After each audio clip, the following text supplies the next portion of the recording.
Cellucor pre-workout. Nothing new here. It's always routine. And just so you know, all Cellucor products are 25% off when you use my discount code ajFitness. Only on the Cellucor website. You can't get a better deal than that, you guys. 25% off your entire purchase. Cellucor.com, ajFitness is your discount code.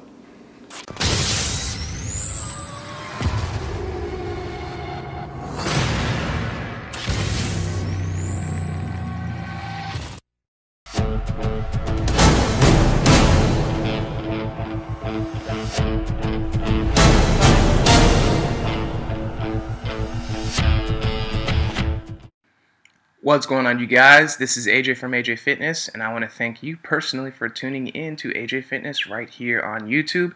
If you haven't already, hit that subscribe button so these videos come straight to you. So what you guys are going to see in this video is, well, the first thing you're going to see is me wearing these new Nike running pants, and I've been in love with these things for the past week. They are like right in between, you know, pants that keep you cool and pants that keep you warm. So it kind of works out, especially for the season that we're starting to the change of season. It's fall, so you know, temperature's dropping, and these pants are perfect for being outside and also in the gym. You know, I'm not hot at all. I feel really comfortable in these. So that's that. But what you guys saw before was me warming up for my deadlifts. I had the bar in the rack, and it was kind of like a rack pull, but part of my warm-up for deadlifts is just doing a partial, like I would say a half deadlift, just doing part of the entire movement just to, you know, help my body ease into the full movement of a deadlift, so we're not going straight from just stretching and warming up into doing a full deadlift. You know, we do parts of the exercise just to make sure everything's warmed up as much as possible. We're at 275 here. And I got to say, you guys, this is the first day that I felt really, really great. All my other days for the past couple of weeks have been, you know, kind of if you get what I mean by that. Every other day has been kind of But, you know, I feel really good. I felt really good on this workout. Not even sure why. Diet's been the same. My only guess is that I was doing this at a different time during the day. And maybe I'll consider doing my workouts earlier in the day rather than later. And we finally made it up to 315 pounds. But another focus of this video is the fact that I did miss 2 days in a row. 2 days in a row. Can you believe that, guys? It's taboo. I'm going to lose all my gains. No, that is not true. I missed 2 days in a row. I missed my shoulder day, and I missed my deadlift day, which is why I'm doing deadlifts now. But after I do this, I'm also going to do my shoulder workout. Well, after I hit my hamstrings, I'm going to do my shoulder workout. And the reason why I'm doing this all-in-one workout is because that's basically my decision. But I think that it's a great way to stimulate the body. It's kind of, I want to say it's kind of like a full body workout, but it's not. It's just deadlifts and shoulder presses. But what you're going to see is that I'm doing all the big workouts, and I'm not really focusing on the complementary or accessory exercise that you would do along with a shoulder workout or my deadlift workout, my hamstring workout. So you're going to see me do deadlifts, and then you're going to see me do hamstring curls, and that's going to be just about it for my lower body. For shoulder press, I do overhead press, and that's basically my point. I'm trying to focus on the big movements rather than, you know, use a lot of energy on the smaller movements. Although this workout isn't ideal when it comes to isolation or bodybuilding, I would say that when you're pressed for time and you did miss 2 days in the gym and you want to make sure that you hit those muscle groups, I feel like this is a good method in terms of, you know, given the situation, the circumstances. If you do miss 2 days, let's say you miss chest and you miss biceps, I would say. And for me, I would do bench press, and then I would do maybe some chest flies, and then I would go into my biceps. I would do for me, I would do barbell bicep curls, and then I would do some modified hammer curls, and that would be the workout. See, I'm using most of my energy on the bigger lifts. In this case, the deadlifts and the overhead press, which you guys will see in a moment. And when you do compound lifts, you use a lot of energy, which is why people usually do compound lifts in the beginning of their workouts. Rather than starting a workout with complementary exercises, you do a compound lift to use as many muscle groups as possible. And this is compound lifts are the best exercises for strength gain and fat loss. You use the most muscle groups possible, you burn the most calories.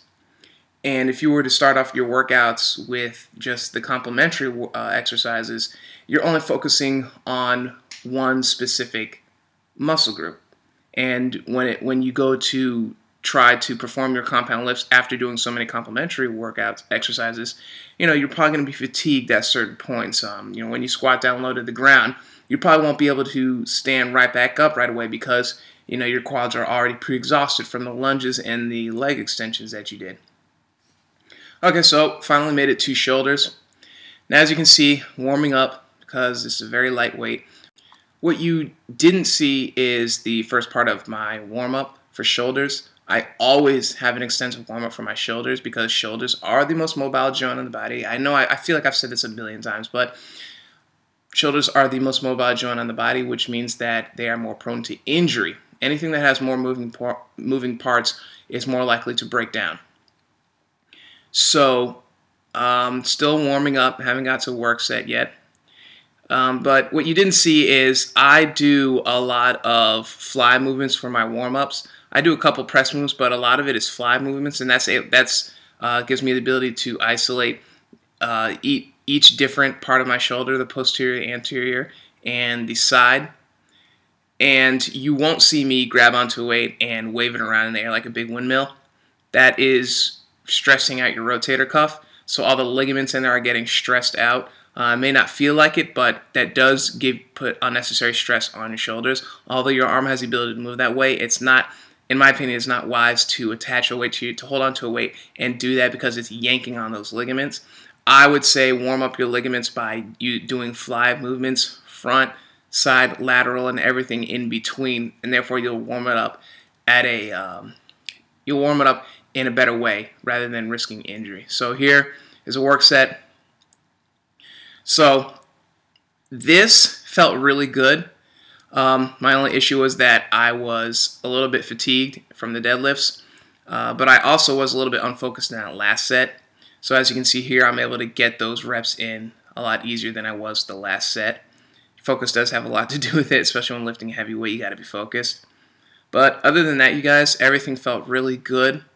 Of course, I'm a little bit fatigued at the end, so I have to do some force reps, so I have to put a little bit of explosiveness into the legs just to force the reps out. And here we move on to the only other complementary exercise that I'm doing for shoulders. So hamstring curls was after deadlifts. Now we're doing just single arm dumbbell shoulder presses. This is probably it's between, I would say this is my favorite shoulder exercise. I like the pressing movement, and you would probably think that why not just stick with overhead press? Well, that's because overhead press I've just been injured more that way, so I'm just, I lean towards the single arm dumbbell shoulder press. I like that I'm able to isolate one shoulder and really focus on, the explosiveness for each rep. So I come down and I really focus on exploding back up. And I don't know, I guess, it's just the way it feels. It feels great. Really helps out your core, especially when you maintain really good posture. As you can see, I'm kind of leaning towards one side. It takes a lot of effort to maintain strict posture, but it really works out your core as well when you are able to maintain it. And, yeah, we're about to finish. This is the last set. There were 3 sets, but my camera was zoomed in quite a bit on the first one that I did, so you're not going to see that because I was like zoomed in on the dumbbells and you could just see like my butt, and then that was it, so I'm not going to really put that in there. Alright, so quick conditioning update. Sitting at 169 pounds right here in the video. The weight goes up and down, fluctuates from day to day, and that's because it mainly depends on what you're eating. I usually eat the same thing just to save money and to make this easier, but it also depends on how much of it I'm eating in one sitting and when I'm eating, of course. But other than that, as long as I'm seeing an overall increase in my weight, I am on track to hitting my goal, which is 170, which is really close. I feel like it's right around the corner. We're going to keep at it. Strength is going up as well. And that's pretty much it, you guys. Still maintaining conditioning. Got the cuts in the core area. So staying healthy, still gaining strength and weight. And that's pretty much it for the video, you guys. Make sure you guys like the Facebook fan page, you guys. Big announcements coming soon. Like the Facebook fan page, and you will know about them as soon as they are posted.